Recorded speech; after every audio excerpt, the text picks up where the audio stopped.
सिगी video से अखोय मासे यावसंग नुमित की वीडियो ने इमा से फजना इदु जथोगा चाबा थप्पगी मथक पुखलगा नंबर वीडियो ने अदुदा इमा से वादी याव मांगदबा हदि प्लेंग याम सांग सांग लेबा अदुदा भोइस ओवर ऑप्शन गेना थमगिबा वीडियो ने सिगी जे सेमदोक सेमदिन तौबदा मतम दिखरा संगदबा अदुदा आइना सुम सेमबा गमदना लेबने हाय बायगा अंदु बगाइद मथक पाइ उइद्रगे इमा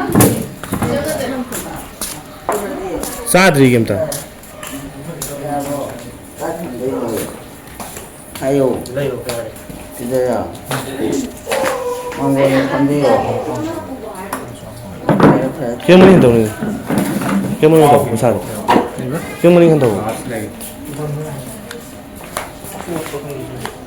이마, 오늘 아마 뺀디야. 아우 난 라이브야. 쌀 짜라고. 쌀 된장 짜. 하와이 하와이는 뭐 팔래? 아 되게 빵지. 나 폴폴하게 나 포이드라이노.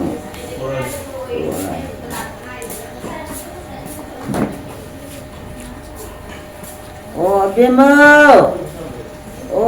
디발리야! 아무 따라 와보 나다. सिगी वीडियो सिमदी याम कुइरब वीडियो ने यावसंग हौब नुमिकी वीडियो ने बा देदा अखोय मासे आइगी मिटसिदा इमासे मसक याम फजै बा तनान तनादना अदेदा अखोय माना वांगांग दबगी उंगांग लेबगी मयाम वरी शाना दबगी मतंग याम यावबा अदु स्किप तौबदो आइना सुम नुंगाइदना कइनि भोइस ओवर ऑप्शन गेना थमदे यिमिना सिमिया समा비 오케이. 막하다고 그대로. 그대로는 아, 아니 미친다고 하니 그대로게. 또 미친다고 오. 나디야, 상도. माना लेलिबा फुरिसिना दानिना थोनबिबने अदुगा इमाना सेलिबा फनेक्सिना इमाना फिरोन सेटपदा नुंगाइना नबा इहान हाना इलास्टिक हपसिलगा सेमकिबा फने एनो. 진짜 와요. 아. 잘. 아. 벤지야. 그래 봐.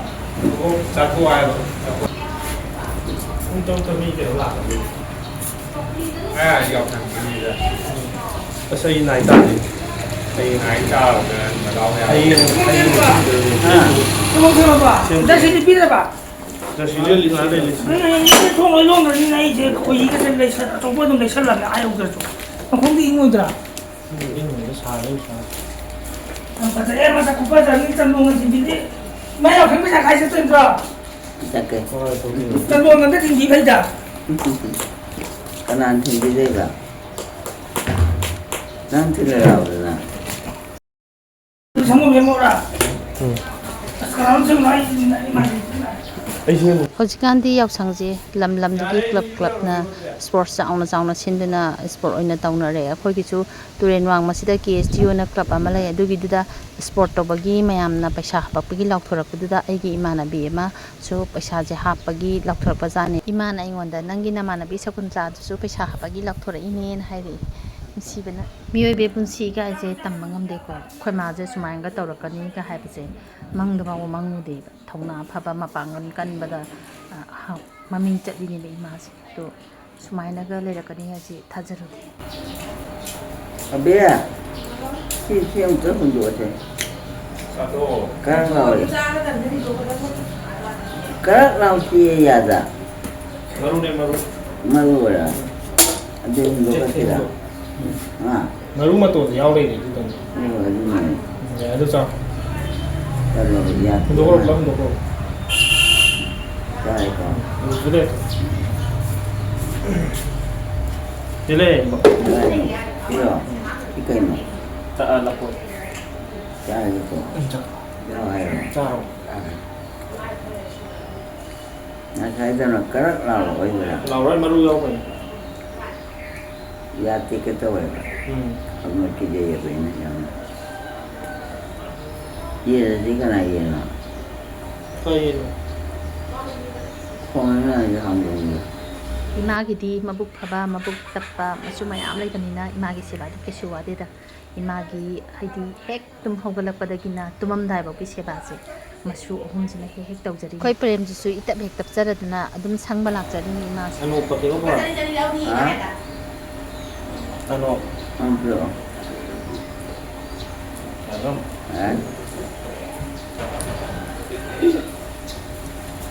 Abima, Wow, nang kay talaga.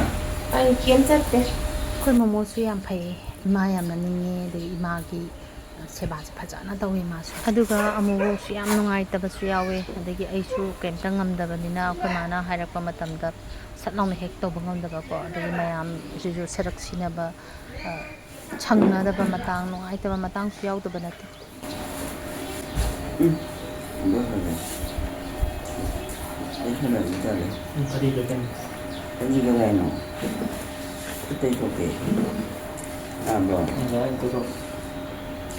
Kasi nandun lang ito ba nila?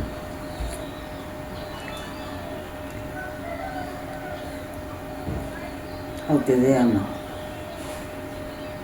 Ano hindi talaga? Ano na eh? Ano na eh? Di ka na.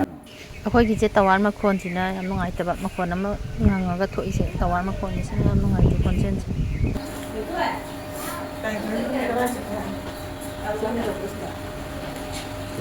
Abia! Kaya ba no? Pwede na ba? Hindi ka kaya no? Lay na. Kaya naman nila.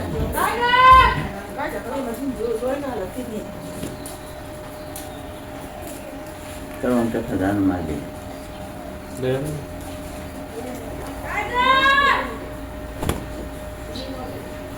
ano yung sige? Subsari siya.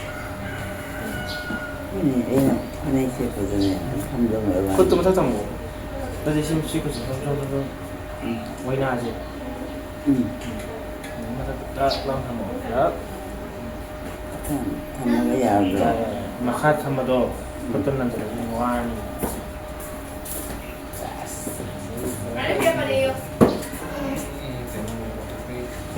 Kaya ka dun ba ito ka dana? Kepala cica kan. Mama anak kau lebih dia. Kuno siya kaya ka kaya ka dana. Itu cincin sama ini. Kaya ka lang.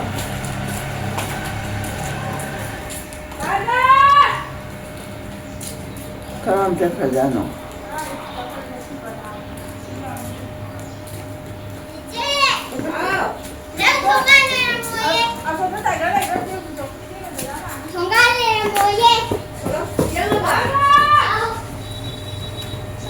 Kung ba, pinagunaw ra. abungo na abungo Ngayon mo man. Kaya ka rin mo. Abo nga. Nang kaya ka rin. 生病看动。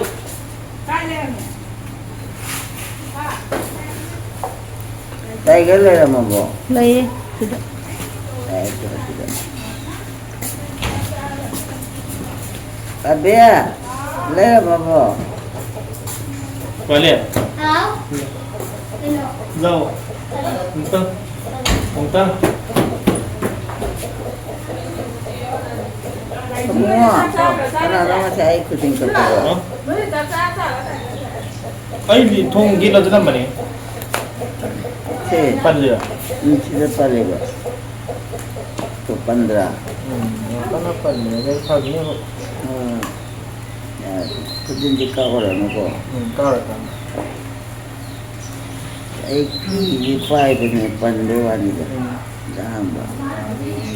ꯎꯆꯦꯛ ꯌꯥꯝ ꯅꯨꯡꯁꯤꯕ ꯑꯃꯁꯨ ꯈꯣꯡꯉꯦ ꯉꯁꯤꯗꯤ ꯏꯃꯥꯁꯦ ꯋꯥꯁꯨ ꯏꯉꯥꯡ ꯉꯥꯡꯗꯕ ꯑꯗꯨꯗ ꯑꯩꯅ ꯚꯤꯗꯤꯑꯣꯁꯦ ꯂꯣꯏ skip ꯇꯧꯈꯤꯕꯁꯨ ꯍꯦꯛ ꯅꯨꯡꯉꯥꯏꯖꯗꯕ ꯑꯗꯣ ꯀꯔꯤ ꯍꯥꯏꯁꯤꯒꯦꯁꯨ ꯋꯥꯈꯜꯁꯦ ꯑꯝꯇ ꯊꯣꯛꯂꯛꯎ ꯌꯥꯗꯦ ꯑꯩꯁꯦ ꯀꯔꯤ ꯍꯥꯏꯗꯣꯏꯅꯣ ꯈꯪꯗ꯭ꯔꯦ ꯑꯩꯅ ꯑꯉꯥꯡ ꯑꯣꯏꯔꯤꯉꯩꯗ ꯏꯃꯥꯅ ꯐꯨꯕꯒꯤ ꯋꯥꯔꯤ ꯑꯃ ꯂꯤꯔꯛꯀꯦꯕ ꯑꯩꯁꯦ ꯑꯉꯥꯡ ꯑꯣꯏꯔꯤꯉꯩꯗ ꯑꯩꯈꯣꯏꯗꯤ ꯅꯍꯥꯟꯋꯥꯏ ꯃꯥꯔꯕꯣꯜ ꯌꯥꯝ ꯁꯥꯟꯅꯔꯛꯏꯗꯅ ꯑꯗ ꯃꯌꯥꯝꯁꯦ ꯃꯥꯔꯕꯣꯜ ꯁꯥꯟꯅꯕꯁꯤꯗ ꯑꯩꯈꯣꯏ ꯃꯥꯅ ꯑꯩꯈꯣꯏ ꯏꯗꯣꯝꯆꯥꯗꯒꯤ ꯕꯕꯥꯒꯤ ꯀꯩꯅꯣ ꯇꯧꯕꯗ ꯀꯨꯗꯥꯝ ꯑꯃ ꯂꯧꯕꯅꯦꯕ ꯍꯥꯏꯗꯤ ꯄꯨꯝꯌꯥꯠꯀꯤ ꯀꯨꯗꯥꯝꯗꯣ ꯑꯗ ꯀꯀꯥ ꯆꯠꯊꯣꯛꯑꯝꯗꯥꯏꯁꯤꯗ ꯀꯨꯗꯥꯝꯗꯣ ꯍꯪꯅꯔꯛꯄ ꯑꯗꯨꯗ ꯑꯩꯉꯣꯟꯗ ꯄꯤꯔꯨꯆꯣꯅ ꯅꯨꯃꯤꯠꯇꯨꯗ ꯄꯤꯕ ꯆꯠꯈꯤꯕꯅꯦꯕ ꯑꯩꯅ ꯑꯩꯁꯨ ꯁꯥꯟꯅꯕꯅꯤꯅ ꯏꯃꯥꯅ ꯒꯣꯗꯥꯝꯗ ꯍꯪꯕꯗ ꯁꯣꯝ ꯅꯥꯀꯟꯗꯗꯤ ꯒꯥꯎꯒꯨꯝꯕ ꯊꯤꯔꯤ ꯀꯥꯞꯄꯤꯒꯗ ꯁꯥꯟꯅꯗꯣꯏꯅꯤꯅ ꯑꯗꯒꯤ ꯑꯩꯅ ꯑꯁ ꯂꯩꯕꯅꯤ ꯎꯄꯨꯗ ꯂꯩꯕꯅꯤ ꯎꯄꯨꯗ ꯂꯩꯕꯅꯤ ꯁꯨꯝ ꯍꯥꯏꯔꯕ ꯑꯩꯈꯣꯏ ꯃꯥꯁꯨ ꯎꯄꯨꯁꯦ ꯐꯥꯛꯇꯅ ꯊꯤꯔꯕ ꯊꯤ ꯈꯪꯗ꯭ꯔꯕ ꯑꯗꯩ ꯂꯥꯁꯇꯗꯤ ꯑꯩꯈꯣꯏ ꯃꯥꯅ ꯑꯩꯁꯦ ꯐꯨꯊꯔꯦ ꯑꯗꯨꯗꯒꯤꯗꯤ ꯀꯣꯟꯅ ꯑꯩꯈꯣꯏ ꯏꯟꯗꯣꯝꯆꯥꯁꯨ ꯑꯩꯁꯨ ꯅꯤꯡꯁꯤꯡꯉꯦꯕ ꯄꯤꯈ꯭ꯔꯦ ꯍꯥꯏꯁꯦ ꯑꯩꯅ ꯏꯟꯗꯣꯝꯆꯥꯗ ꯄꯤꯈ꯭ꯔꯃꯦ ꯍꯥꯏꯔꯦ ꯑꯗꯩ ꯏꯟꯗꯣꯝꯆꯥꯁꯨ ꯊꯤꯔꯀꯥꯟꯗ ꯂꯩꯔꯝꯃꯦꯅ ꯄꯨꯊꯣꯔꯛꯑꯦ ꯑꯗꯨꯃꯥꯏꯅ ꯇꯧꯗꯅ ꯏꯃꯥꯅ ꯐꯨꯕ ꯅꯨꯃꯤꯠ ꯑꯃꯁꯨ ꯌꯥꯎꯈꯤ ꯑꯗꯨꯒ ꯑꯩꯉꯣꯟꯗꯁꯨ ꯌꯥꯝ ꯆꯥꯎꯕ ꯄꯔꯥ ꯑꯃꯕꯨꯗꯤ ꯇꯝꯍꯧꯔꯦ ꯑꯩꯈꯣꯏ ꯃꯥꯁꯦ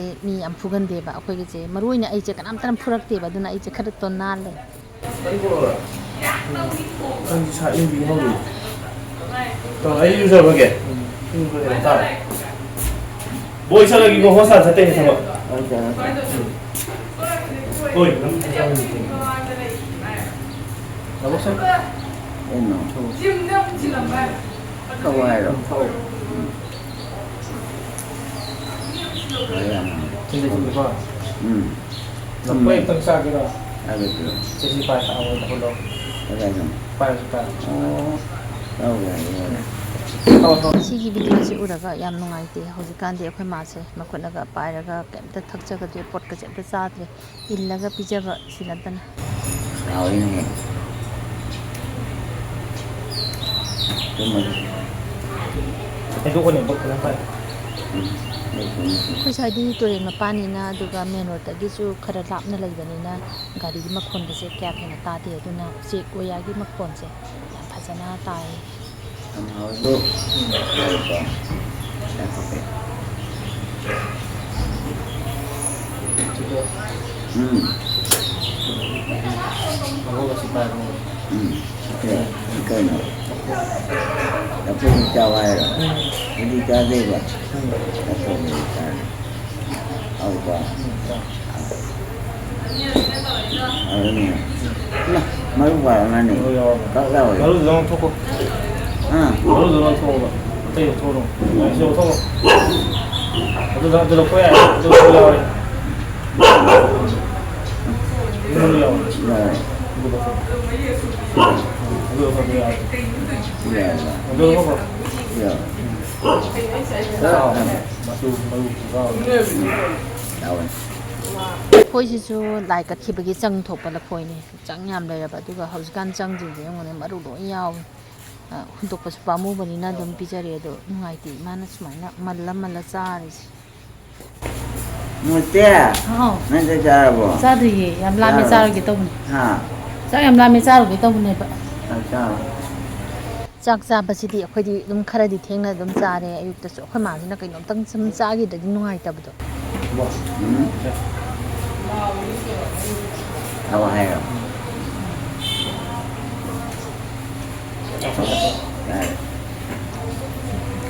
Tahu itu. Ya, ini dapat. Nah. Nói.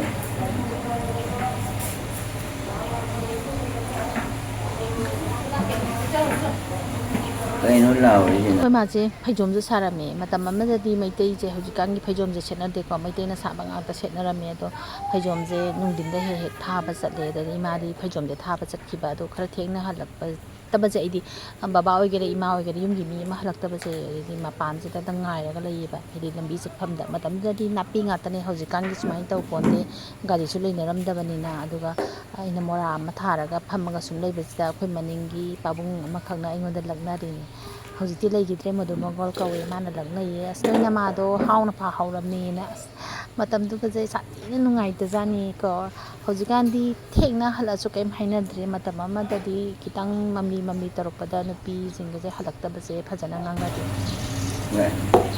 ꯆꯥꯊꯣꯛ ꯆꯟ ꯄꯨꯔꯛꯑꯒꯁꯨ ꯆꯥꯊꯣꯛ Kanana hori betan dia. Kipari bulai berani. Kaya non cakap. Bali Apa? Bali Lau Mana mau pergi? Aino rồi Thế cô How cả hai gì này? Aino Ba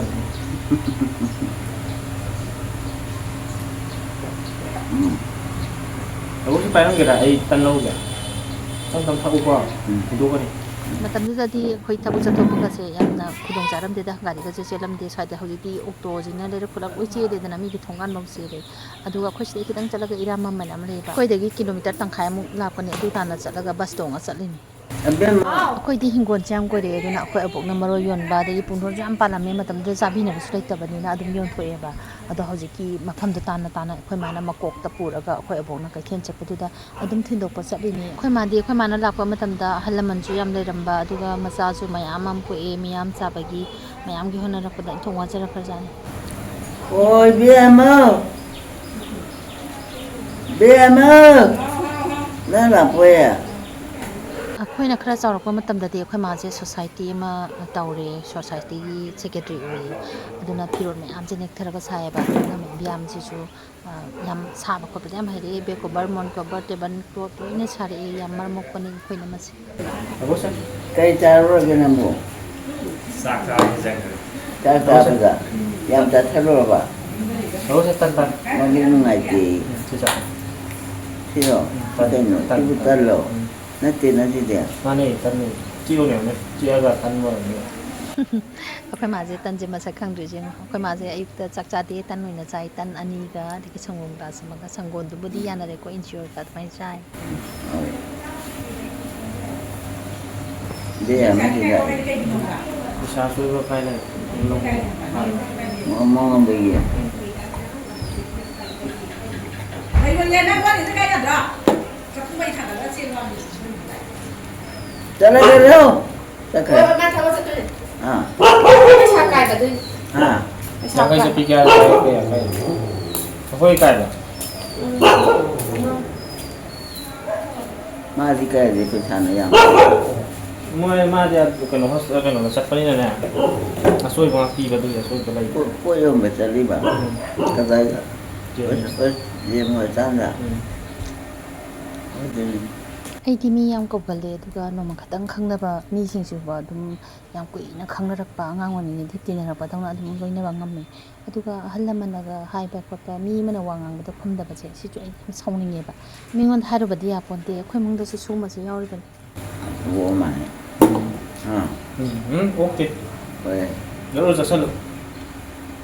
ta nên được là cái Chân sa ku. ꯑꯩꯈꯣꯏ ꯃꯥꯁꯦ ꯍꯧꯖꯤꯛꯀꯥꯟꯗꯤ ꯈꯤꯇꯪ ꯈꯤꯇꯪ ꯆꯥꯔꯒ ꯋꯦꯅ ꯍꯥꯏꯔꯛꯑꯦ ꯍꯥꯟꯅꯗꯤ ꯇꯟꯒꯁꯤꯁꯨ ꯇꯟ ꯑꯄꯥꯛꯄꯗꯣ ꯑꯃ ꯇꯪꯈꯥꯏ ꯑꯗꯨꯝ ꯆꯥꯕ ꯉꯝꯃꯝꯕꯅꯤ ꯍꯧꯖꯤꯛꯇꯤ ꯌꯥꯝ ꯌꯥꯝ ꯁꯨꯝ ꯆꯥꯁꯤꯜꯂꯛꯇ꯭ꯔꯦ ꯆꯥꯛꯁꯨ ꯌꯥꯝ ꯆꯥꯔꯛꯇ꯭ꯔꯦ ꯆꯥꯛꯇꯤ ꯅꯨꯡꯗꯥꯡ ꯑꯣꯏꯅ ꯄꯤꯖꯩ ꯑꯗꯨꯒ ꯑꯌꯨꯛꯇꯅ ꯇꯟ ꯑꯣꯏꯅ ꯆꯥꯖꯕ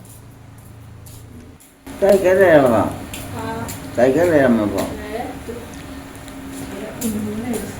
à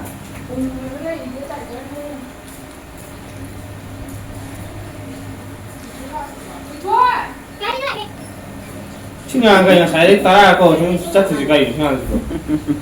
Ngau apa na? Ada balik. Ngau apa? không gì đó Sak sak lah, beri tolong.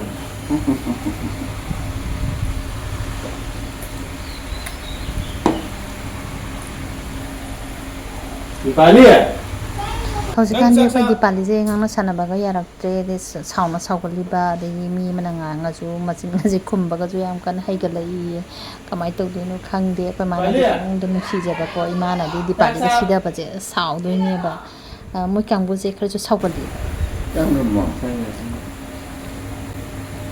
Anak aku kenal dia. Siapa ni? Anda. ꯁꯥꯎꯕꯁꯤꯗꯤ ꯑꯩꯁꯨ ꯌꯥꯝ ꯁꯥꯎꯒꯠꯂꯦ ꯑꯗꯨꯒ ꯑꯩꯈꯣꯏ ꯃꯥꯗꯤ ꯌꯥꯝ ꯁꯥꯎꯒꯠꯂꯛꯇꯦ ꯑꯗꯨꯒ ꯑꯩꯁꯨ ꯈꯔ ꯁꯥꯎꯒꯠꯂꯦ ꯑꯗꯨꯏꯁꯨ ꯁꯥꯎꯔꯁꯨ ꯑꯩꯅ ꯃꯐꯝ ꯃꯇꯝ ꯍꯥꯏꯗ ꯑꯃ ꯂꯩꯗꯅ ꯃꯣꯏꯗꯤ ꯑꯉꯥꯡ ꯑꯣꯏꯔꯤꯗꯣꯏꯔꯥ ꯈꯪꯗꯦ ꯃꯣꯏꯗꯤ ꯃꯣꯏ ꯂꯣꯏ ꯁꯥꯎꯒꯜꯂꯤꯗ ꯃꯣꯏ ꯑꯗꯨꯅ ꯑꯁꯥꯎꯕ ꯃꯤꯒ ꯂꯣꯏꯅꯕꯁꯦ ꯌꯥꯝꯗꯤ ꯋꯥꯏ ꯑꯁꯥꯎꯒꯟꯕ ꯃꯤꯒ ꯂꯣꯏꯅꯕꯁꯦ ꯋꯥ ꯑꯃꯇꯪ ꯍꯥꯏꯔꯁꯨ ꯃꯤꯅ ꯍꯥꯏꯔꯤꯗꯣ ꯀꯔꯤꯅꯣꯅ ꯄꯥꯛ ꯂꯧꯁꯟꯕ ꯉꯝꯗꯕ ꯑꯗꯨꯒ ꯀꯥꯟꯅꯗꯕꯗ ꯕ꯭ꯔꯪ ꯍꯦꯛ ꯁꯥꯎꯕꯁꯦ ꯁꯤ ꯌꯥꯝ ꯇꯧꯒꯜꯂꯦ ꯁꯤꯒꯨꯝꯕ ꯃꯤꯁꯤꯡꯁꯤꯗꯤ ꯑꯁ ꯂꯣꯏꯅꯕꯁꯦ ꯈꯨꯋꯥ ꯑꯃꯅꯤꯀꯣ ꯀꯣꯛꯀꯁꯦ Kau betul nama. rồi quê hay nông chị bà rồi Ni pan saya tu. à bỏ Pan yang saya tadi. tiền thì đi Yang ni tu kau di pan kamu. Siapa pan ni? bà để vô mà Kau tu kau. là chỉ biết cha Tum ni. ꯑꯍꯥꯟꯕꯗ ꯄꯥꯟꯕꯗ ꯆꯥꯒꯤꯔꯣ ꯑꯅꯤꯔꯛ ꯄꯥꯟꯅꯔꯦ ꯀꯩꯅꯣ ꯑꯣ ꯑꯩ ꯈꯪꯗꯕꯒꯤ ꯑꯗꯨꯃꯛꯇ ꯎꯔꯤ ꯑꯩꯗꯤ ꯑꯩꯈꯣꯏ ꯃꯥꯅ ꯊꯥꯖꯕ ꯍꯩꯅꯧꯁꯦ ꯑꯩꯈꯣꯏ ꯁꯨꯃꯥꯡ ꯃꯇꯣꯟꯗ ꯍꯧꯕꯅꯦ ꯆꯥꯕꯗꯤ ꯄꯥꯝꯕꯤꯁꯦ ꯆꯍꯤ 2ꯃꯨꯛ ꯑꯗꯨꯃꯥꯏꯅ ꯇꯧꯔꯛꯄꯗꯒꯤ ꯄꯤꯛꯇ꯭ꯔꯨ ꯄꯤꯛꯅ ꯑꯗꯨꯝ ꯄꯥꯜꯂꯦꯕ ꯑꯗꯨ ꯆꯥꯔꯕꯅꯤ ꯁ꯭ꯋꯥꯏ ꯁ꯭ꯋꯥꯏ ꯂꯧꯔꯒ ꯌꯥꯝ ꯍꯥꯎꯕꯗꯣ ꯑꯩꯈꯣꯏ ꯃꯥꯁꯦ ꯀꯥꯎꯔꯤꯁꯦ ꯌꯦꯡꯉꯨꯀꯣ ꯏꯃꯥꯅ ꯑꯩꯅ ꯊꯥꯖꯕ ꯍꯩꯅꯧꯗꯣ ꯅꯣꯏ ꯆꯥꯎꯀꯣ ꯑꯩꯒꯤ ꯃꯆꯦꯠ ꯑꯃꯇꯪ ꯄꯤꯌꯣꯅ ꯌꯥꯝ ꯇꯣꯏꯅ ꯇꯣꯏꯅ ꯍꯥꯏꯔꯝꯕ ꯍꯩꯅꯧꯗꯨꯅꯤ ꯑꯗꯣ ꯁꯨꯝ ꯀꯥꯎꯁꯜꯂꯛꯑꯦ ꯑꯗꯣ ꯑꯩꯈꯣꯏꯁꯨ ꯌꯥꯔꯤꯕꯣꯏꯗꯤ ꯀꯥꯎꯗꯅꯅꯕꯗꯤ ꯍꯣꯠꯅꯕꯅꯤ ꯍꯤꯗꯥꯛ ꯄꯤꯖꯗꯅ ꯋꯥꯔꯤ ꯋꯥꯇꯥꯏ ꯁꯥꯕꯤꯗꯅ ꯑꯗꯒꯤ ꯃꯥꯁꯦ ꯌꯥꯝꯅꯗꯤ ꯍꯣꯠꯅꯕꯅꯦ ꯑꯗꯣ ꯃꯇꯝꯅ ꯌꯥꯔꯛꯇꯦ ꯑꯗꯨꯝ ꯀꯥꯎꯋꯦ ꯑꯣꯛꯇꯣ ꯑꯃꯨꯛ ꯇꯧꯔꯦ ꯉꯁꯤꯒꯤ ꯚꯤꯗꯤꯑꯣꯁꯤꯃꯗꯤ ꯑꯩꯈꯣꯏ ꯃꯥꯁꯦ ꯌꯥꯝ ꯇꯨꯃꯤꯟꯅ ꯂꯩꯕꯅꯦ ꯑꯗꯣ ꯑꯩꯈꯣꯏ ꯃꯥꯅ ꯄꯣꯠ ꯆꯥꯕꯁꯤꯁꯨ ꯌꯥꯝ ꯇꯝ ꯆꯥꯖꯩꯌꯦꯕ ꯇꯣꯏꯅ ꯁꯥꯏꯔ ꯌꯣꯠꯁꯤꯟꯕꯤꯗ ꯇꯧꯏ ꯑꯗꯨꯒ ꯍꯧꯖꯤꯛꯀꯥꯟꯗꯤ ꯑꯍꯜ ꯑꯣꯏꯔ ꯁꯣꯜꯂꯛꯄꯗꯨꯅ ꯍꯦꯟꯅꯁꯨ ꯑꯃꯨꯛꯀ ꯇꯞꯄꯦ ꯑꯩꯗꯤ ꯆꯥꯕꯁꯦ ꯌꯥꯝ ꯊꯨꯔꯦ ꯑꯩꯁꯨ ꯇꯞꯄꯝꯃꯦꯕ ꯑꯗꯨꯁꯨ ꯇꯟꯖꯥꯅ ꯌꯥꯔꯛꯇꯕꯅꯤꯅ ꯌꯥꯝ ꯊꯨꯅ ꯆꯥꯁꯟꯕꯗꯣ ꯑꯗꯨꯃꯥꯏꯅ ꯌꯥꯡꯅ ꯆꯥꯁꯟꯕ ꯇꯝꯃꯦ ꯑꯩꯈꯣꯏꯅ ꯀꯔꯤꯒꯨꯝꯕ ꯈꯔ ꯆꯥꯕ ꯍꯥꯏꯁꯦ ꯆꯥꯛꯄꯨ ꯑꯣꯏꯔో ꯑꯆꯥꯄꯣꯠꯄꯨ ꯑꯣꯏꯔో ꯀꯔꯤꯒꯨꯝꯕ ꯆꯥꯕ ꯍꯥꯏꯁꯦ ꯋꯥꯈꯜ ꯅꯨꯡꯉꯥꯏꯅ ꯐꯖꯅ ꯆꯥꯔꯤꯕ ꯄꯣꯠꯇꯨꯗ ꯐꯣꯀꯁ ꯇꯧꯔꯒ ꯇꯣꯏꯅ ꯁꯥꯏꯔꯒ ꯆꯥꯒꯗꯕꯅꯤꯀꯣ ꯑꯗꯣ ꯅꯍꯥꯟꯋꯥꯏ ꯑꯩꯈꯣꯏ ꯑꯕꯣꯛ ꯍꯣꯏꯗꯤ ꯆꯥꯔꯤꯉꯩꯗ ꯋꯥ ꯉꯥꯡꯅꯨꯅꯦ ꯄꯟꯅꯨꯅꯦ ꯀꯥꯏꯅꯒ ꯌꯥꯝ ꯆꯩꯔꯛꯑꯝꯃꯦꯕ ꯑꯗꯒꯤ ꯆꯥꯛꯂꯨꯈꯥꯛ ꯇꯥꯍꯟꯒꯅꯨ ꯆꯥꯕꯗ ꯐꯖꯅ ꯆꯥꯎ ꯆꯥꯕꯗ ꯃꯈꯣꯟ ꯊꯣꯛꯀꯅꯨ ꯀꯥꯏꯅꯒ ꯉꯥꯡꯉꯛꯑꯦ ꯌꯥꯝꯅ ꯑꯗꯨꯃꯥꯏꯅ ꯑꯗꯨꯅ ꯒ꯭ꯌꯥꯟ ꯇꯥꯅ ꯐꯖꯅ ꯆꯥꯒꯗꯕꯅꯤ ꯑꯗꯒꯤ ꯈꯔ ꯁꯥꯎꯅꯤꯡꯕ ꯋꯥ ꯂꯩꯔꯁꯨ ꯆꯥꯔꯤꯉꯩꯗꯗꯤ ꯉꯥꯡꯕꯤꯔꯣꯏꯗꯕꯅꯤ ꯑꯗꯨꯅ ꯑꯩꯗꯤ ꯍꯧꯖꯤꯛꯁꯦ ꯐꯖꯅ ꯀꯩꯅꯣ ꯇꯧꯕ ꯇꯝꯃꯦ ꯌꯥꯝ ꯊꯨꯅ ꯆꯥꯔꯒꯗꯤ ꯌꯥꯝ ꯁꯠ ꯆꯥꯊꯣꯛꯑꯒ ꯆꯠꯂꯤꯗꯅ ꯑꯗꯨꯃꯥꯏꯅ ꯇꯧꯔꯒ ꯑꯩꯗꯤ ꯆꯥꯕ ꯊꯛꯄꯁꯦ ꯈꯗꯥꯡꯒꯁꯦ ꯁꯠ ꯅꯣꯝꯁꯤꯜꯂꯒꯕꯀꯣ ꯑꯩꯒꯤ ꯁꯥꯏꯐꯝ ꯊꯣꯛꯄꯗꯣ ꯁꯥꯏꯔꯒ ꯑꯗꯨꯃꯥꯏꯅ ꯇꯧꯔꯒ ꯆꯥꯔꯤꯅꯦ ꯍꯧꯖꯤꯛꯁꯦ ꯑꯩꯒꯤ ꯋꯥꯔꯤꯁꯦ ꯃꯌꯥꯝ ꯇꯥꯅꯤꯡꯗ꯭ꯔꯁꯨ ꯑꯗꯨꯝ ꯇꯥꯕꯤꯌꯨꯀꯣ ꯑꯩꯈꯣꯏ ꯃꯥꯒꯤ ꯁꯛꯁꯦ ꯑꯣꯏꯅ ꯌꯦꯡꯕꯤꯌꯨ ꯏꯃꯥꯁꯦ ꯉꯁꯤꯁꯦ ꯃꯁꯛ ꯌꯥꯝ ꯐꯖꯕ ꯑꯁꯨꯛ ꯌꯥꯝꯅ ꯐꯖꯕ ꯁꯛꯁꯦ ꯑꯩꯅꯅꯦ ꯀꯛꯊꯠꯈꯤꯕꯗꯣ ꯄꯥꯝꯃꯨꯗꯅ ꯑꯩ ꯋꯥꯔꯤ ꯑꯣꯏꯅ ꯃꯌꯥꯝꯗ ꯁꯥꯖꯕꯅꯤ ꯑꯗꯨꯅ ꯃꯌꯥꯝꯁꯦ ꯇꯥꯅꯤꯡꯗ꯭ꯔꯁꯨ ꯌꯦꯡꯅꯤꯡꯗ꯭ꯔꯁꯨ ꯑꯗꯨꯝ ꯌꯦꯡꯕꯤꯌꯨ ꯈꯥꯡꯉꯒ ꯌꯦꯡꯕꯤꯌꯨꯅ ꯑꯩꯅ ꯃꯌꯥꯝꯗ ꯈꯨꯔꯨꯝꯖꯔꯤ ꯑꯩꯈꯣꯏ ꯃꯌꯥꯝꯁꯨ ꯋꯥꯔꯤꯒ ꯈꯔ ꯁꯥꯕꯤꯒꯗꯕꯗꯣ ꯑꯩꯁꯨ ꯆꯥꯛ ꯂꯥꯝꯕꯅꯤꯅ ꯆꯥꯛ ꯆꯥꯕꯒꯤ ꯂꯩꯔꯨꯔꯦ ꯀꯩꯅꯣ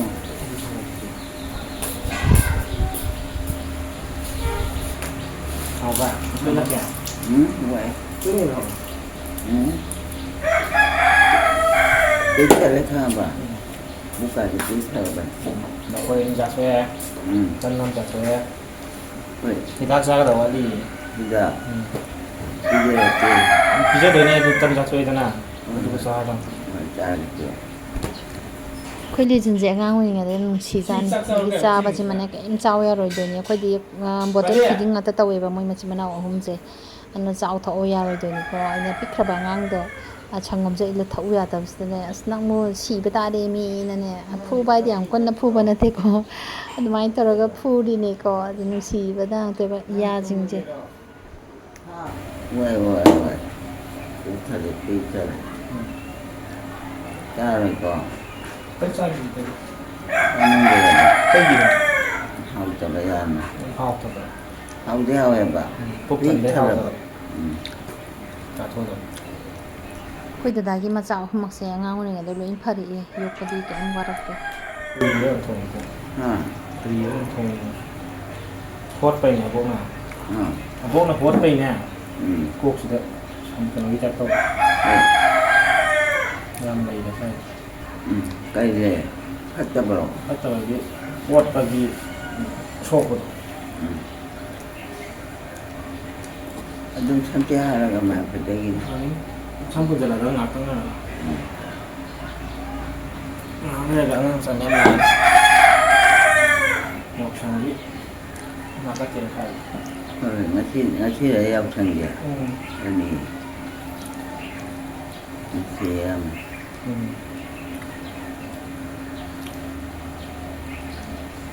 ꯑꯩꯈꯣꯏꯗꯤ ꯊꯥꯏꯅ ꯅꯥꯀꯟꯗꯦꯡꯒ ꯆꯠꯂꯛꯇꯦ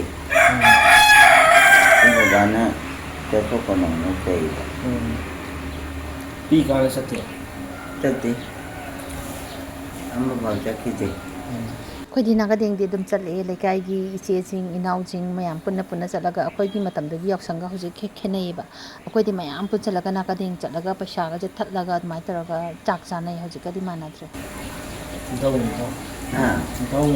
ꯑꯗꯨ ꯄꯥꯔꯤ ꯂꯩ ꯑꯁꯤ ꯅꯠꯇꯕ ꯍꯥ ꯄꯥꯔꯤ ꯂꯩ ꯅꯪꯅ ꯑꯕꯣꯌꯦ ꯄꯥꯔꯤ ꯑꯍꯟ ꯑꯣꯏꯔꯝꯅꯤ ꯁꯨꯃꯥꯡ ꯆꯠꯂꯣ ꯑꯍꯟ ꯑꯣꯏꯔꯝꯅꯤ ꯑꯣꯏ Abong na rin. Kung na ba? Makong na yun. Ito ba na yun naman yun? Ano ba huy? Yang cik na ba? So, na rin na gitu niya. Ako yung cik na rin. Hana cik naman din ito. Nga may... Dum hit pa ka lang. Pwede hindi ang ahero ko. Why? Ano ba yung pare ba? ꯑꯗꯨꯒ ꯊꯥꯏꯅꯗꯤ ꯂꯤꯂꯥꯁꯦ ꯌꯥꯝ ꯇꯧꯅꯔꯝꯃꯤꯀꯣ ꯗꯨꯔꯒꯥ ꯄꯨꯖꯥ ꯃꯅꯨꯡ ꯑꯗꯒꯤ ꯀꯥꯡ ꯃꯅꯨꯡ ꯅꯤꯉꯣꯜ ꯄꯥꯜꯂꯤ ꯁꯤ ꯂꯤꯂꯥ ꯉꯥꯛꯇꯅꯤ ꯇꯧꯔꯤ ꯃꯌꯥꯝꯁꯦ ꯑꯗꯨꯅ ꯂꯤꯂꯥ ꯌꯦꯡꯕꯁꯤꯁꯨ ꯆꯠꯂꯛꯇꯦ ꯑꯩꯈꯣꯏ ꯃꯥꯁꯦ ꯂꯤꯂꯥꯁꯦ ꯌꯦꯡꯕ ꯆꯠꯂꯅꯤꯕ ꯑꯩꯈꯣꯏꯅ ꯑꯗꯒꯤ ꯂꯤꯂꯥ ꯄꯥꯔꯇꯤ ꯂꯥꯛꯇꯣꯔꯦ ꯀꯥꯏꯅ ꯍꯥꯏꯕꯒꯤ ꯇꯥꯟꯖꯥ ꯂꯥꯛꯑꯀꯥꯟꯗ ꯁꯦꯝ ꯁꯥꯔꯤꯉꯩ ꯃꯅꯨꯡꯗꯣ ꯑꯗꯨꯗ ꯑꯩꯈꯣꯏ ꯃꯥ ꯀꯧꯂꯛꯑꯅꯤꯕ ꯑꯩꯈꯣꯏꯁꯦ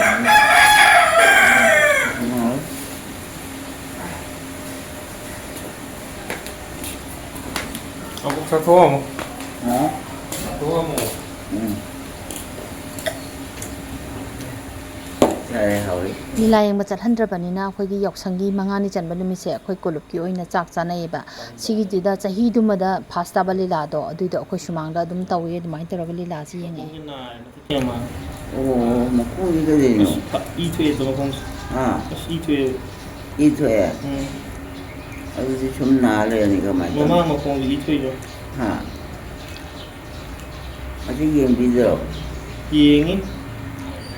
Nahando ng ganda. Pajan mo tumana yadra dahil hui laji am. Oo. Makong gusto ko. Sagay ni karak. Si karak siya. Sagay. Ang tuko nila. Pari! Itong bilo. Na isat ka yan. Tangsa lang daw. Mo di kung isat pa rin na. Kung na di. Isat lang daw. Okay.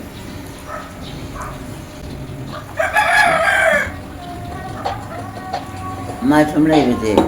Pari, asay pa mo ay Hello? tuki naman di. Ha?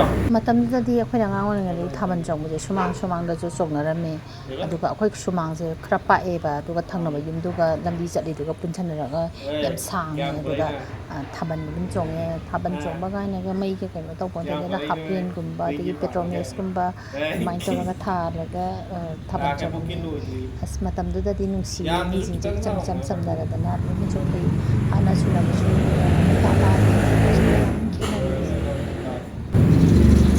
Kan natawala ka na gihawano.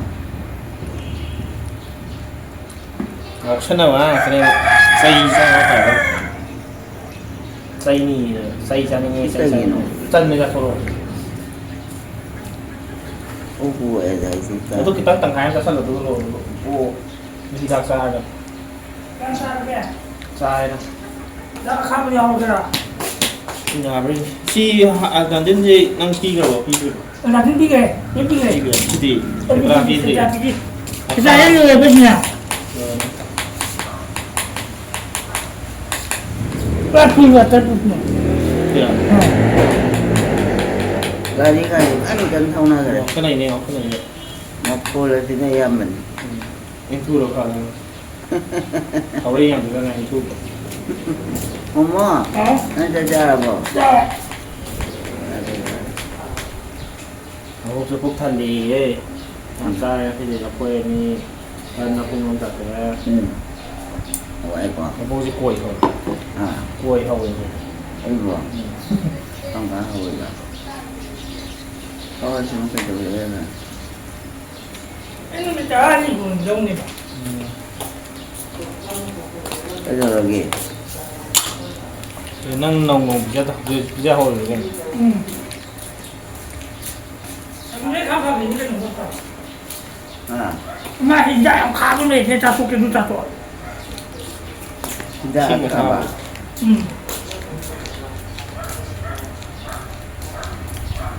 Sakat sa baka namin dito. Hindi mo ba? Akaba din tayo ba? Tago. Good lang ang sangitan eh. Kahawda na ba? Good lang ang sangitan. Sabi niya yan eh. Good lang ang sangitan. Ay, yung kanya doon. Kahawda na mo niya sangitan ba? Malay din ang karakter. Yaksangi laho rin ito. Tumayalaray ka na. Yaksangi. Yaksangi hay ro. Yaksangi kasi. Ngalay may tang. May mayam pamjeng kasi. Nga mayam pa siya kaya ko rin mana piyo ko. Nga ka tingla ko rin mayam mga nga. Nang piyo na na doon. ꯃꯥꯡꯉꯅꯤ ꯆꯩꯁꯦ ꯃꯔꯛꯇ ꯃꯥꯡꯉꯅꯤ ꯑꯩꯗꯤ ꯃꯐꯝ ꯃꯔꯥꯡ ꯈꯪꯗꯦꯕ ꯑꯣ ꯊꯥꯏꯅꯤ ꯂꯨꯄꯥ ꯄꯤ ꯍꯧꯖꯤꯛꯇꯤ ꯂꯨꯄꯥ ꯄꯤꯅꯗ꯭ꯔꯦ ꯇꯔꯥ. ꯇꯔꯥꯐꯥꯎ ꯄꯤꯗ꯭ꯔꯦ ꯍꯣꯡ ꯀꯨꯟꯒ ꯑꯌꯥꯝꯕ ꯄꯤꯗ ꯁꯪꯒꯣꯝꯗꯣ ꯈꯤꯇꯪ ꯁꯦꯝꯕꯤꯔꯁꯨ ꯆꯥꯛ ꯆꯥꯅꯕ ꯑꯗꯨ ꯌꯥꯝ ꯍꯦꯕꯤꯗꯤ ꯑꯩꯈꯣꯏꯗꯤ ꯂꯥꯛꯀꯗꯣꯏꯔꯣ ꯌꯥꯝꯗꯕꯤ ꯁꯥꯡꯅ ꯆꯪꯉꯦ ꯂꯥꯛꯁꯅꯨ ꯈꯔ ꯔꯁꯤꯗꯤ ꯄꯤꯔꯣ ꯍꯥꯏꯔꯣ ꯅꯣꯏꯁꯦ ꯂꯤꯠꯅꯤꯍꯦ ꯂꯤꯠꯇꯕꯁꯨ ꯌꯥꯗꯤ ꯌꯥꯏꯅ ꯅꯨꯡꯗꯥꯡ ꯂꯩꯁꯤꯔ ꯇꯨꯝꯕꯗ ꯃꯥꯏ ꯐꯨꯔꯤꯠ ꯍꯥꯏꯒꯠꯂꯝꯃꯤꯅꯦ ꯌꯦꯡꯉꯁꯤ ꯂꯤꯠꯁꯜꯂꯒ ꯗꯥꯏꯄꯔ ꯂꯤꯠꯁꯤꯟꯗ ꯌꯥꯝ ꯃꯣꯃꯣ ꯑꯗꯨꯗꯣ ꯀ 2,000 ꯄꯤꯅ ꯀꯩꯅꯣ ꯃꯥꯗꯣꯗ ꯃꯣꯃꯣ ꯍꯩꯅꯕꯗꯤ ꯄꯥꯔꯛꯑꯗ꯭ꯔꯥ ꯄꯥꯜꯂꯛꯑꯅꯤ ꯁꯣꯝꯗꯁꯨ ꯄꯥꯟꯗꯣꯏ ꯁꯤꯗꯁꯨ ꯄꯥꯟꯗꯣꯏ 나간다. 근데 빨리 해. 더 해. 뭐야? 지금이랑 한 홍보야. Kana yeno si Lung gede roi bi no. ah Karpo itu. aji di kana gino ba mumana giro Ayo. Nanti yen Ngata. Ngau ge. ah Ngau ge. Sukoi lah, eh thaduk mana thaduk koi. Koi la na ti kai no. Sukoi koi lah ni mung. Ngolong bom ni. Koi si je asing ni sao ko ni ba kan la tham mari, ko na pija. Thaduk koi ye noi ni pi. thadu bane yana chawa idani Pi no. machinjal thi chawa Suram giro. Su ma si dai. kana sino Apa kini?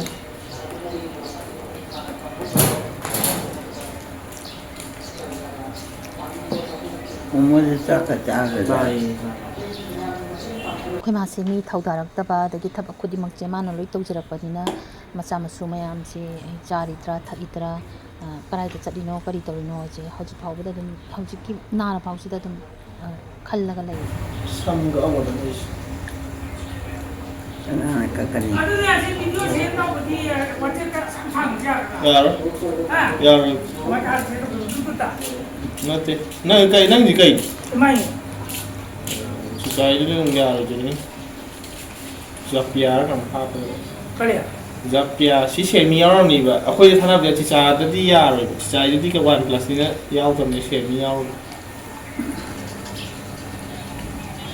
Cica itu di OnePlus ni. Yar. Sima ge me ku sing di ro yo.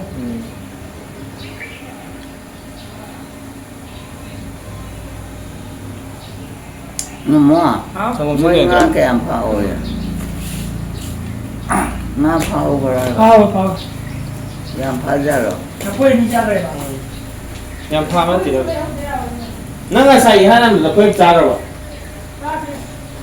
ꯑꯩꯈꯣꯏ ꯃꯥꯁꯦ ꯏꯃꯨꯡꯗꯒ ꯁꯨꯝ ꯂꯩꯔꯒꯗꯤ ꯋꯥꯈꯜꯒꯁꯦ ꯏꯐꯛ ꯐꯛꯆꯟꯕ ꯀꯩꯅꯣꯝ ꯇꯧꯕꯗꯧꯅ ꯇꯧꯋꯦꯕ ꯑꯗꯣ ꯑꯩꯈꯣꯏꯅ ꯁꯨꯃꯥꯏꯅ ꯃꯄꯥꯟꯗꯒ ꯄꯨꯊꯣꯛꯄꯤꯕ ꯑꯗꯒꯤ ꯃꯆꯥꯁꯤꯡꯁꯤꯒꯤ ꯃꯌꯨꯝꯗ ꯈꯔ ꯈꯔ ꯄꯨꯊꯣꯛꯄꯤꯕꯁꯤꯅꯁꯨ ꯃꯉꯣꯟꯗ ꯅꯨꯡꯉꯥꯏꯖꯩ ꯑꯗꯨꯒ ꯌꯥꯝ ꯇꯣꯏꯅꯕꯨꯗꯤ ꯄꯨꯊꯣꯛꯇ꯭ꯔꯦ ꯍꯥꯏꯗꯤ ꯅꯣꯡꯁꯤꯒꯤ ꯐꯤꯕꯝ ꯑꯗꯒꯤ ꯏꯃꯥꯅ ꯊꯦꯡꯅ ꯍꯧꯒꯠꯂꯛꯄ ꯌꯥꯎꯏ ꯃꯁꯨ ꯃꯌꯥꯝ ꯁꯪꯗꯕ ꯌꯥꯎꯏ ꯑꯗꯨꯃꯥꯏꯅ ꯇꯧꯕꯅꯤꯅ ꯌꯥꯝ ꯇꯣꯏꯅꯕꯨꯗꯤ ꯄꯨꯊꯣꯛꯇ꯭ꯔꯦ ꯑꯗꯨꯒ ꯇꯥꯟꯖꯥ ꯐꯪꯉꯗꯤ ꯑꯗꯨꯝ ꯄꯨꯊꯣꯛꯄꯤ kana gari no sina Dana apa?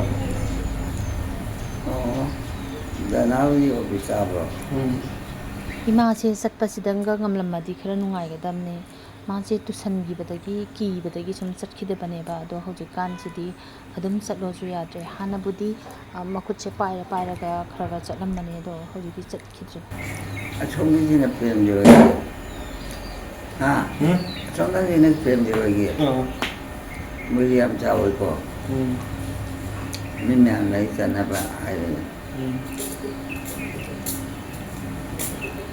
abungo kai sarwe na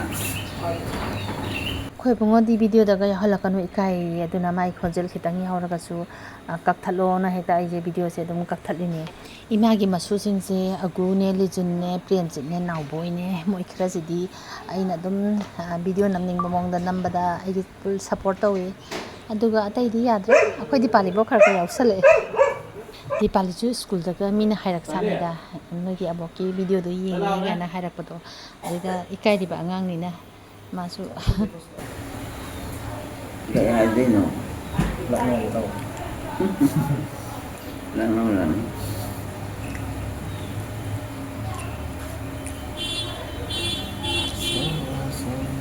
Kana ya hawana sina.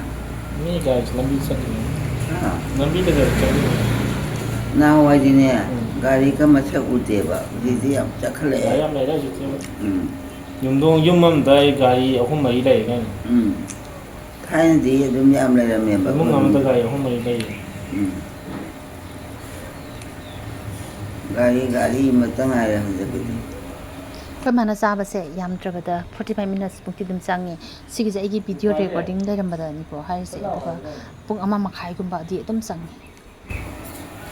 Ka chakhale ma ba. Đây. Nhưng đã gửi xin xin vào. Ta. À đây ai chơi cái cò lọt xí nè. Ông tấn lạ mà cái sắc với. Ông tấn lạ mà sắc chất kịp chất kéo tàu tấm phạt và cò tấm phạt và đây là cò của phạt này. Ini mana yang dia tak. Abe mau. Ui, giờ thân biết sao biết đâu. Anh ơi, không có hộp gì Giờ nữa. thân biết sao.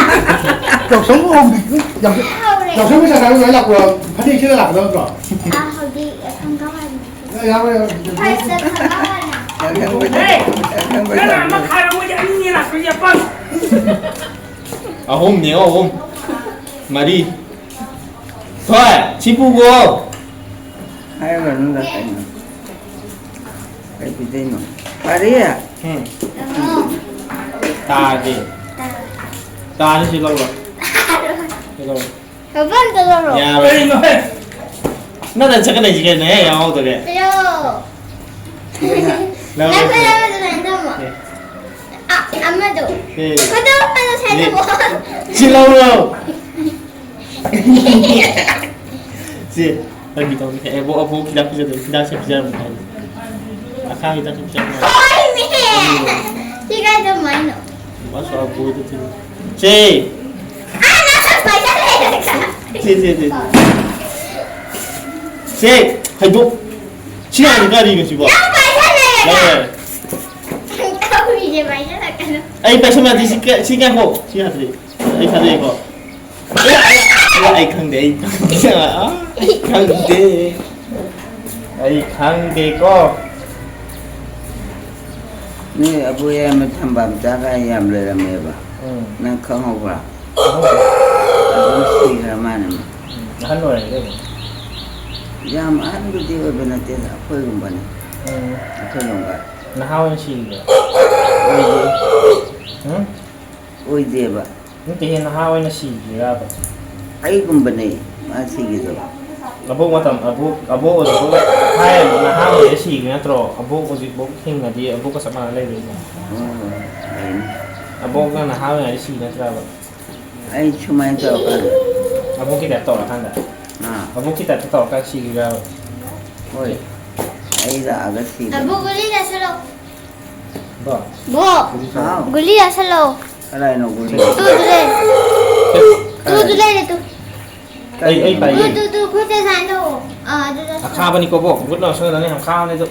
Ti gu li do. À bút đầu sang đó này khai cô bộ từ. Bút đầu có gì bộ? Chắc khai nó thôi rồi. Ani do. Nó tao. Gula sang lagi kau ni. Gula Hàng sang khai này lagi. cô, bút đầu cái thằng. Lain nak pergi sini. Terus cari. Ayo, balik. Terus cari. Bút đầu nó khai cô không? Ai na. ค่อยอบกย้ายมาเซบาบากิมาบกเนปาโดไอนะคลาส4กาปกันตะได้กิตะบันนี่มาตำนี้ตอค่อยมาที่จะฮีจีโอยดะบาโดค่อยมานะไฮบะให้ตรี Bada do de no. Walau cái benda itu tidur lagi apa? Ê, vô, vào đi. Karia. Eh, kupa lagi, kupa. Karia ba. Cô ba. Kai. Lo kan ba? Ko ba. Macam ni kayak gimana lagi? Không sao. Balik. Ada ada nak guna. Bố guli ra sao đâu? Guna. Kesa. Karia. Guli ra sao đâu? Tu kerja mana? Cari. Kalau tu antu pai tu. Tu ra sao Pai đâu? guli tu. Si dia. Guli tu. Lagi mana kan nama? Si kai no mo. Guli ni. Si guli do. Lagi mana kan nama? Kai do bai sa mi de da. Chắc sẵn rồi. 하고야. 다 됐지.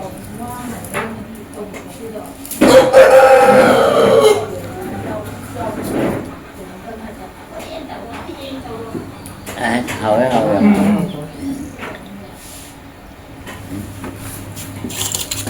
좋아해. 뭐 찔러. 삐끗해. ꯏꯃꯥꯁꯦ ꯉꯁꯤꯗꯤ ꯂꯐꯣꯏ ꯑꯅꯤꯗꯤ ꯆꯥꯈ꯭ꯔꯦ ꯂꯐꯣꯏꯗꯨꯁꯨ ꯃꯔꯨ ꯌꯥꯎꯗꯅ ꯀꯌꯥꯗꯤ ꯅꯨꯡꯉꯥꯏꯇ꯭ꯔꯦ ꯆꯥꯕꯗꯨꯗ ꯑꯗꯨꯒ ꯇꯟ ꯑꯃ ꯆꯥꯔꯦ ꯑꯗꯨꯒ ꯁꯪꯒꯣꯝꯁꯤꯗꯤ ꯁꯪꯒꯣꯝ ꯄꯋꯥ 1.5ꯅꯤ ꯏꯃꯥꯅ ꯊꯛꯏꯁꯦ ꯍꯥꯏꯗꯤ ꯒꯨꯂꯤ ꯆꯥꯕꯒꯤ ꯇꯪꯈꯥꯏ ꯑꯃꯃꯨꯛ ꯁꯦꯝꯃꯛꯑꯦ ꯁꯨꯃꯥꯏꯅ ꯆꯥꯖꯕꯁꯤꯗꯤ ꯅꯨꯡꯉꯥꯏꯌꯦ ꯌꯥꯎꯁꯪꯒꯥꯏꯗꯣ ꯌꯧꯔꯕꯣꯏꯀꯣ.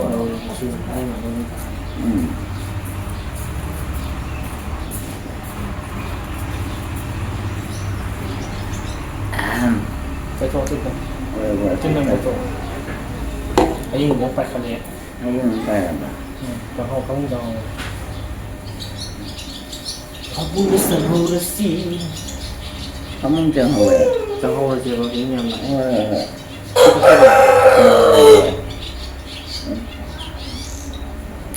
ꯍꯣꯏꯀꯣ.ꯈꯤꯇꯪ ꯉꯥꯏꯔꯦ ꯇꯨ ꯄꯤꯛꯊꯜꯂꯦ ꯋꯥꯏ.ꯈꯤꯇꯪ ꯉꯥꯏꯔꯦ ꯌꯥꯔꯦ ꯌꯥꯔꯦ. 시간 걸 참고 우우 작전을 못한다.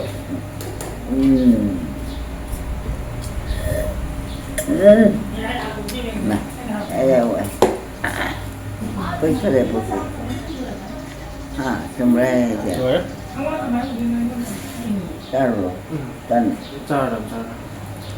ꯁꯤꯒꯤ ꯚꯤꯗꯤꯑꯣꯁꯤꯗꯤ ꯑꯩꯅ ꯃꯀꯛ ꯀꯛꯑꯒ ꯃꯥꯡꯍꯟꯈꯤꯗꯕꯗꯣ ꯑꯩꯅ ꯀꯣꯛꯇꯒꯤ ꯉꯥꯏꯍꯥꯛꯀꯤ ꯊꯣꯛꯂꯛꯄ ꯈꯔ ꯍꯥꯏꯔꯒ ꯃꯄꯨꯡ ꯐꯥꯍꯟꯈ꯭ꯔꯦ ꯑꯗꯨꯒ ꯁ꯭ꯀ꯭ꯔꯤꯞ ꯑꯣꯏꯅ ꯐꯖꯅ ꯏꯕ ꯅꯠꯇꯕꯅꯤꯅ ꯃꯌꯥꯝꯅ ꯅꯨꯡꯉꯥꯏꯕ ꯋꯥꯔꯤꯕꯨꯗꯤ ꯑꯃ ꯑꯣꯏꯗꯕ ꯑꯩꯁꯨ ꯀꯔꯤ ꯍꯥꯏꯁꯤꯒꯦ ꯈꯜꯂꯒ ꯍꯥꯏꯔꯤꯅꯦ ꯑꯗꯨꯒ ꯑꯩꯁꯦ ꯀꯣꯛꯇꯅ ꯋꯥꯈꯜ ꯑꯃ ꯈꯟꯕ ꯑꯗꯨꯒ ꯆꯤꯟꯗ ꯍꯥꯏꯗꯣꯛꯄꯗꯅ ꯍꯦꯛꯇ ꯁꯦꯔꯥꯟ ꯇꯨꯔꯥꯟ ꯀꯩꯅꯣꯝ ꯍꯦꯛꯇ ꯍꯥꯏꯗꯣꯔꯛꯄ ꯑꯃ ꯌꯥꯝ ꯀꯟꯅ ꯇꯧꯔꯤꯕ ꯑꯩꯒꯤꯗꯒꯤ ꯄ꯭ꯔꯅꯟꯁꯦꯁꯟꯁꯤꯁꯨ ꯍꯦꯛꯇ ꯁꯦꯔꯥꯟ ꯇꯨꯔꯥꯟꯕ ꯑꯃ ꯇꯧꯕꯗꯣ ꯑꯗꯣ ꯑꯁꯣꯏꯕ ꯃꯌꯥꯝꯗꯣ ꯃꯌꯥꯝ ꯉꯥꯛꯄꯤꯌꯨꯀꯣ Lớp của tiền. 와싱턴이 많이 시행원.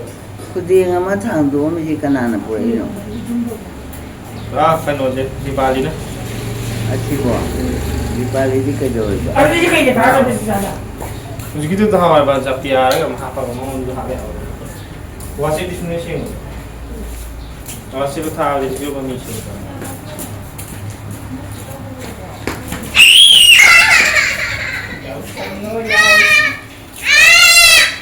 이거 한번 해봐. 엄마, 강공지가? Ê, mà thì không có gì nè. cái 이년! 안 가는 것만 들고 그만해야지. Film 웃어봐 해만. 엄마, 야, 너 구두 끌고 괜찮아? 아? 끌고 괜찮아? 됐어. 잠깐. 쟤, 구두 끌고. 엄마, 갑자기 너 뭐, 구두 끌고, 진짜 못 떼고. 구두 걸려. 그냥 못 떼야 돼. 안 끝났대, 안 끝났대.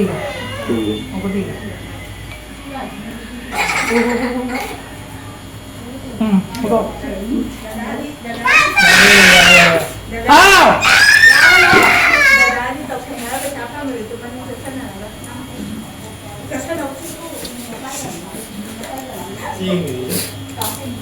Cái gì kìa? Cái gì kìa nó? Cái này bây giờ cái gì kìa hay là cái gì?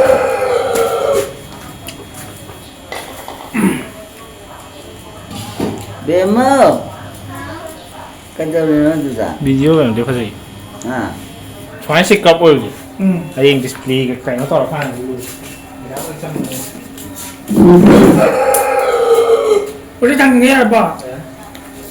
sai thì cái gì mà thức đêm coi đi nước thì bà đi ấy sao bị đâu ấy sao cái đâu tôi sao 뭐 봐라 이거 뭐 봐라. mua ba tay cơ iman nào đến rồi Bù bày cái nào? À. này này hay à bro Bù bày bù cái nào? ấy nè bây giờ bro Cái gì chưa? Bù bày bù cái nào? hay mày À. hay mày Oh. Cái gì ta còn nó còn. nâng ấy hay bây giờ bro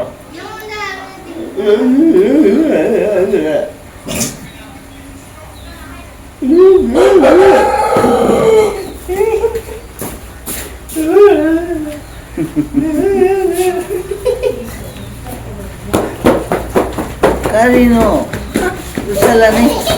Amay kaya tora. Video mo talaga. Kaya na sa man ka. Ganyan daw gawin mo na fake sa kanya. Nung una tawag ko na kamay